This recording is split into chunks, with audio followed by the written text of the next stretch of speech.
banget ya Jasukenya. Iya bener, aku juga kepengen lagi deh. Makanan ini terbuat dari apa sih sumbernya ya? Bisa enak gini? Namanya aja udah jasuke, jagung, susu, keju. Pasti bahan utamanya jagung lah. Oh, sumber makanan ini dari tanaman jagung. Iya, jagung ini bisa menjadi sumber energi untuk tubuh kita loh. Hai teman-teman di rumah, makanan apa yang dimasak keluargamu pagi ini? Bahan utama makanan itu berasal dari hewan atau tumbuhan? Ayo beritahu kita ya.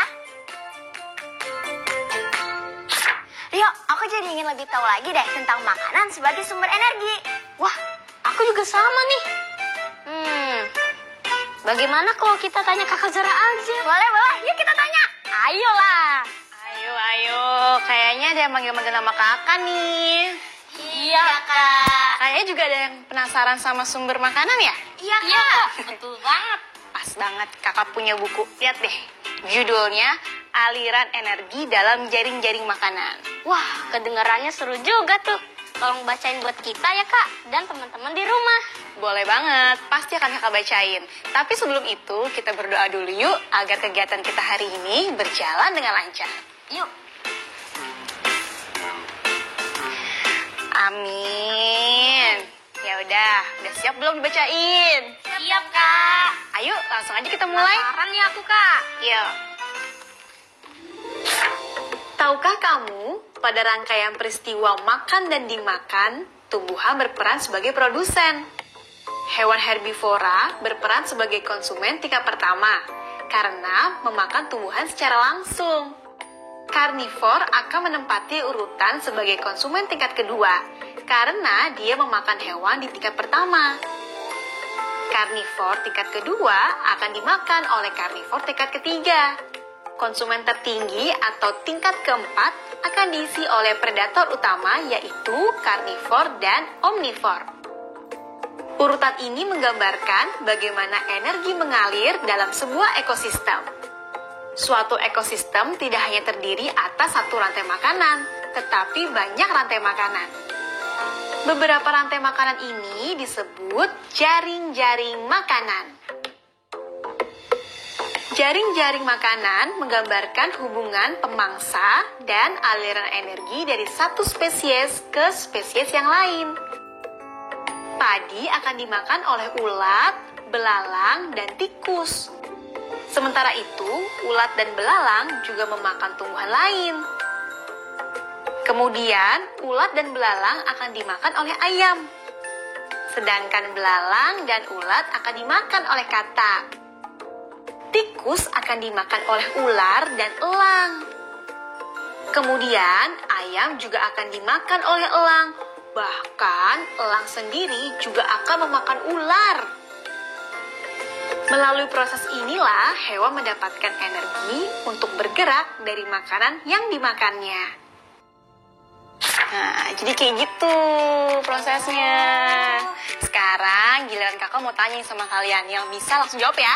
Siap, Kak. Oke, pertanyaan pertama. Bagaimana fungsi tumbuhan dalam jaring-jaring makanan? Aku tahu, Kak. Ayo, Rio. Tumbuhan berperan sebagai produsen. Tuh. Iya, tumbuhan dikatakan sebagai produsen karena mampu menghasilkan makanannya sendiri. Betul juga Salsa. Bener, dua-dua 100 deh. Pinter-pinter banget ya mereka. Nah, siap-siap pertanyaan selanjutnya ya. Dalam jaring-jaring makanan tersebut, hewan apa saja yang termasuk konsumen ketiga? Aku tahu. Hewan yang termasuk dalam konsumen ketiga adalah ulat dan elang. 100 lagi Bu Salsa. Tepuk tangan dong. Asik. Oke deh, coba sekarang kita akan lihat yuk seperti apa jaring-jaring makanannya. Ini dia. Pertama, rumput dimakan oleh belalang. Belalang berperan sebagai konsumen pertama. Belalang dimakan oleh katak. Katak berperan sebagai konsumen kedua. Katak dimakan oleh ular. Ular berperan sebagai konsumen ketiga. Begitu pula pada alur rantai makanan. Rumput dimakan oleh ulat, dimakan oleh ayam, dimakan oleh elang.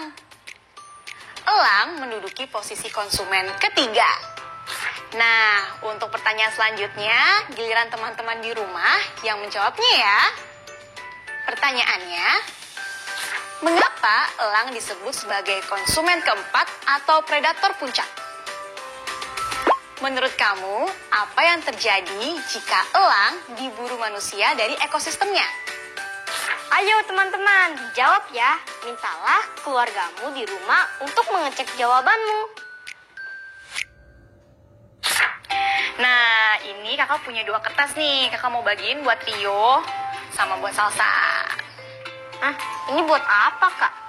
Jadi kali ini kakak mau ngajak kalian berdua dan juga teman-temannya ada di rumah untuk melakukan pengamatan di sekeliling rumah. Nanti kalian coba gambarkan jaring-jaring makanan di kertas ini, oke? Oke. Nah, sebelumnya kakak mau kasih contoh dulu ya. Kakak gambar dulu sekarang.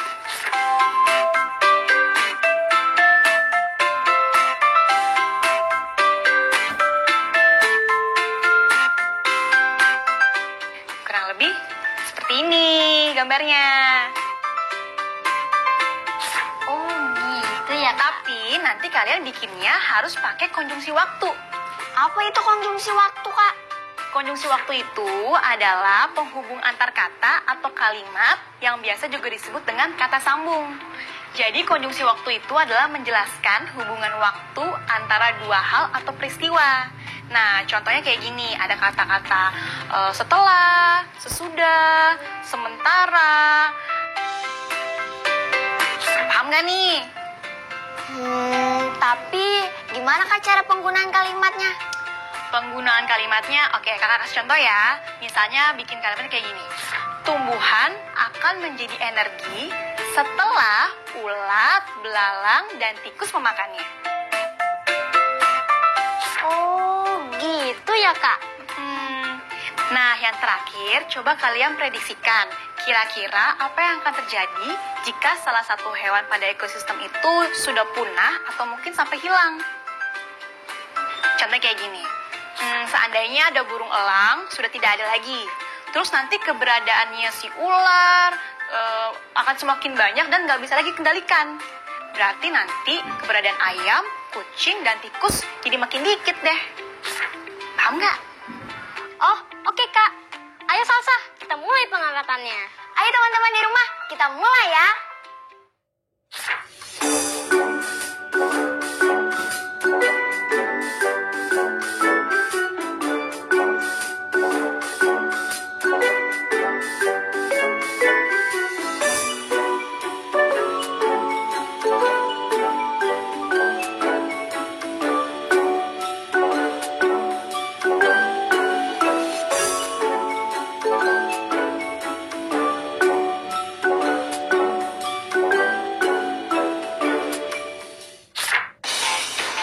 Teman-teman kelas 4, perhatikanlah makna kata ini.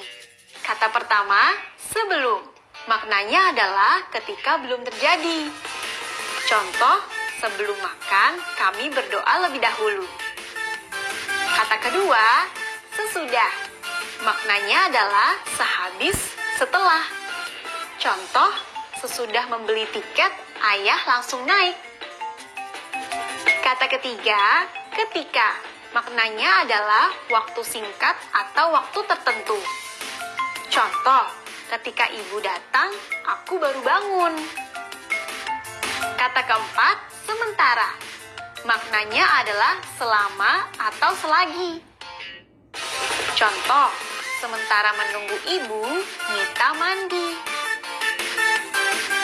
Nah, sekarang coba buatlah 10 kalimat dengan konjungsi waktu seperti pada contoh tersebut. Jangan lupa, gunakan penulisan tanda baca yang benar ya. Selamat berlatih! Teman-teman, jangan lupa ya, mencatat judul-judul buku yang sudah kita baca hari ini. Seperti hari ini, aku sudah membaca buku berjudul Aliran Energi dalam Jaring-Jaring Makanan. Jangan sampai lupa mencatat judulnya ya.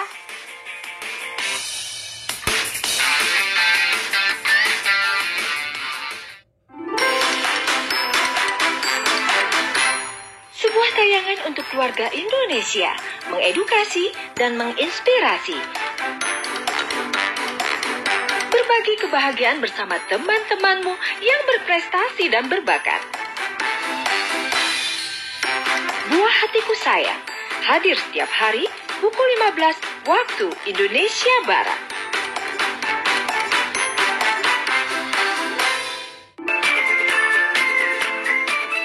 Hai teman-teman kelas 4, masih ingat tidak materi kita di episode sebelumnya tentang pembagian jumlah minyak dalam gelas ukur ini? Yuk kita ulas kembali. Pada gambar ini terdapat gelas ukur berisikan minyak sebanyak 120 ml. Jika gelas ukur tadi berisi minyak sebanyak 120 ml dan dibagi ke dalam dua gelas ukur yang sama banyak, berapakah banyaknya minyak yang ada dalam setiap tempat? Teman-teman masih ingat kan cara penyelesaian soal seperti ini? Yuk kita bahas bersama. Diketahui, gelas ukur ini berisi minyak sebanyak 120 ml.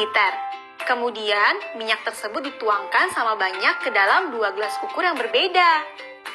Yang ditanyakan, berapa banyak minyak yang ada dalam setiap gelas ukur setelah dituang?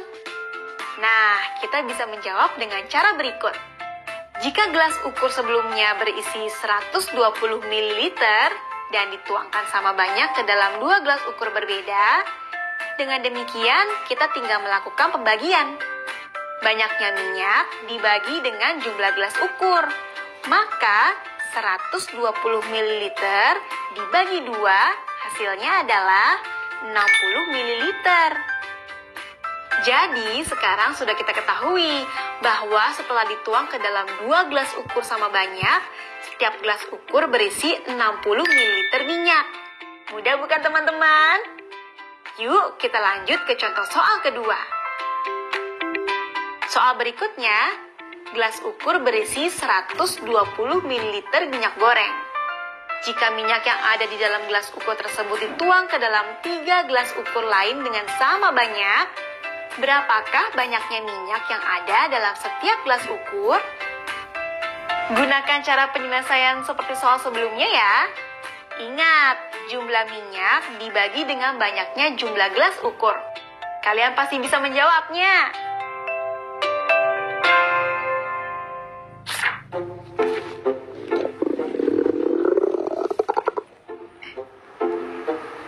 Dek, tunggu deh. Kamu denger nggak? Kayak ada suara-suara gitu. Suara apa ya? Suara perut aku, Kak. Aku dikira apa? Kayaknya aku lapar lagi nih. Padahal tadi kan aku udah makan. Kakak ngerasa lapar gak? Kakak sih masih kenyang ya. Kan tadi kakak makan roti saat kamu lagi makan mie. Hah? Padahal kita kan makannya bareng ya, Kak.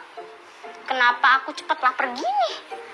Rio pasti heran ya, kenapa udah ngerasa lapar sementara kakak belum. Padahal kan kita makannya di saat yang sama. Iya ya, kenapa ya, Kak? Nah, jadi hal itu terjadi karena kandungan energi dalam roti lebih besar daripada mie. 100 gram nasi dapat menghasilkan energi sekitar 178 kalori. Dan 100 gram mie menghasilkan energi sebanyak 78 kalori. Sementara 100 gram roti menghasilkan energi sebanyak 248 kalori. Jadi, meskipun masing-masing beratnya sama 100 gram, energi yang dihasilkannya berbeda-beda ya, Kak? Iya, betul sekali Rio. Nah, selain roti menghasilkan energi yang lebih besar, roti juga memiliki serat yang tinggi loh. Nah, jadinya kamu bisa nahan lapar lebih lama jika memakan roti daripada mie atau nasi. Udah paham belum? Udah dong, Kak.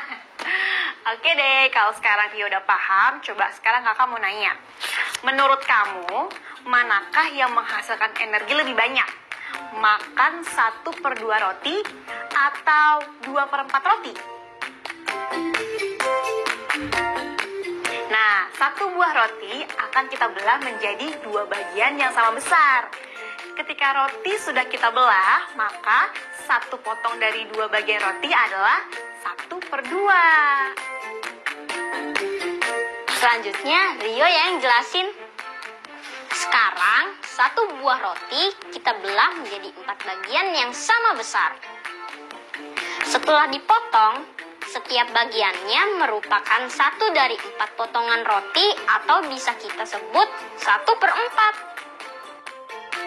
Maka pada gambar roti yang dilingkari terdiri atas 2 potongan dari 4 bagian yang dinyatakan sebagai 2/4.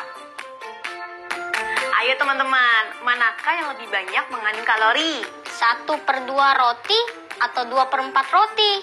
Tulis jawabanmu di bukumu ya.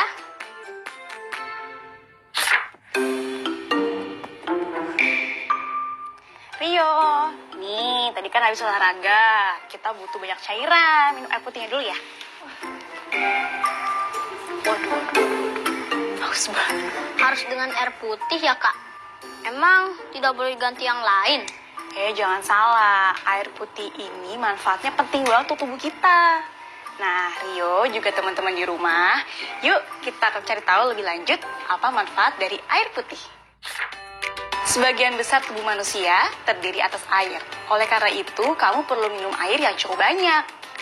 Nah, kebutuhan air putih dalam tubuh tidak bisa digantikan dengan jenis minuman lainnya. Minum air putih dapat membantu menjaga keseimbangan cairan di dalam tubuh. Selain itu, air putih juga berperan membantu sistem metabolisme tubuh, melancarkan proses pencernaan, membantu proses penyerapan nutrisi, menjaga sirkulasi darah, dan menjaga suhu tubuh. Untuk anak usia 9 sampai dengan 10 tahun, disarankan minum air putih sebanyak 7 gelas dalam sehari atau setara dengan 1,5 liter air. Banyak sekali ya manfaatnya. Mulai sekarang, aku mau minum banyak air putih ah. Nah, gitu dong Rio. Bagus itu tubuh kita. Nah, sekarang ikutan kakak yuk. Soalnya kita akan melakukan percobaan untuk mengenal pecahan senilai. Tapi sebelum itu, yuk kita siapkan 17 gelas air minum kemasan yang berukuran sama. Ayo kak. Langkah pertama, siapkan 17 gelas kosong dan isilah 3 gelas dengan air hingga penuh. Kemudian, tuangkan isi gelas pertama ke gelas kedua yang kosong dengan jumlah yang sama. Pecahan berapakah tiap gelasnya? Karena air di dalam gelas bernilai 1 dari 2 gelas, maka bentuk pecahan tiap gelasnya 1/2. Betul, Rio. Nah, sekarang langkah selanjutnya. Tuangkan isi gelas kedua ke 4 gelas kosong, sehingga memiliki isi yang sama. Pecahan berapakah tiap gelasnya? Karena air di dalam gelas bernilai 1 dari 4 gelas, maka bentuk pecahan tiap gelasnya 1/4, Kak. Betul. Sekarang langkah terakhir. Kita tuangkan isi gelas ketiga ke 8 gelas kosong, sehingga memiliki isi yang sama. Pecahan berapakah tiap gelasnya? Volume tiap gelasnya berisi pecahan 1/8, Kak. Karena air di dalam gelas bernilai 1 dari 8 bagian yang sama. Nah, kakak punya soal terakhir nih, Dek. Sebelum kita masuk dan kita bersih-bersih. Ayo, Kak. Rio siap bahas bersama nih. Oke. Jika diketahui 1 gelas berisi setengah air, maka membutuhkan berapa gelas agar senilai dengan 1/8? Aku jadi lupa caranya. Tolong jelasin lagi ya, Kak. Oke, kita mulai ya, Dek. Pecahan dari gelas berisi setengah air adalah 1/2. Untuk menjadi 1/8, 2 dikali berapa supaya hasilnya 8? Dikalikan 4, Kak. Betul. Maka volume tiap gelas bernilai 1/8 diperlukan 4 buah gelas, dan ketika dijumlahkan maka pecahannya adalah 4/8. Oh gitu. Seperti ini. 1/2 dibagi 4 gelas sama dengan 1/8. atau 1/2 dikali 1/4 sama dengan 1/8. Wah, Rio jadi paham nih Kak. Bagaimana? Apakah teman-teman di rumah sudah paham juga? Kalau gitu, sekarang coba teman-teman di rumah hitung soal berikut ini ya. Tulis jawaban kamu di buku latihan. Jika ada kesulitan, coba minta bantuan dengan keluarga di rumah, oke? Hai teman-teman, untuk memperjelas pemahaman kita terhadap konsep pecahan, yuk pasangkan pecahan berikut ini dengan pecahan yang senilai. Kamu bisa menggunakan gelas untuk membuktikannya, atau kamu dapat melakukan pembuktian dengan menghitung seperti ini. Pada soal pertama, berapakah nilai pecahan yang senilai dengan 1/2? Jawabannya adalah 2/4. Bagaimana ya caranya? Ya, jawaban tersebut kita dapatkan dengan cara menemukan pengali atau pembagi yang sama untuk pembilang dan penyebut pada pecahan. Coba deh lihat, pembilang dari 1/2 yaitu 1. 1 jika dikali dengan 2 hasilnya adalah 2. Lalu penyebutnya yaitu 2. Jika dikali 2 maka hasilnya adalah 4. Hal ini juga berlaku untuk pembagi yang sama. Jika 2 dibagi 2 sama dengan 1, maka 4 dibagi 2 sama dengan 2. Kedua cara ini menghasilkan jawaban yang sama, bukan? Nah, sekarang giliran teman-teman di rumah ya, melanjutkan soal berikut ini. Semangat ya, dan jangan lupa untuk menulis jawaban di buku tulismu. Selamat mengerjakan. Gak kerasa ya, waktunya sudah mau habis. Tapi kita bakal ketemu lagi besok. Rio mau pamit untuk tidur dulu ya. Teman-teman di rumah juga pastikan ya untuk istirahat yang cukup dan jaga kesehatan. Sampai jumpa besok. Dadah.